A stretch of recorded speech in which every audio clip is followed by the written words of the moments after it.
And then the third one would be, and of course, this is not all inclusive, mistakes that I would make as a researcher, choosing the wrong methodology to answer the business question. Because when I do that, I can't go back and redo the study.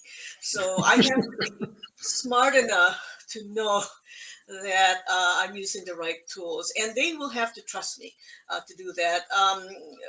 Frankly, what irks me is you will have a stakeholder that says, I want you to do research on this, but I want you to use conjoint.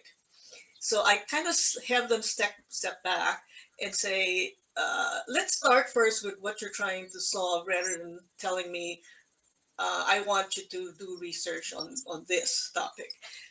And second, very diplomatically, in my head, don't effing telling me what methodology to use. I'm not going to tell you what your business problem is, but leave it up to me to advise you on what the right approach would be. Now, of course, really, in all honesty, it's you have to frame it very, very diplomatically because you have to work as a team. And I always emphasize we're in it together.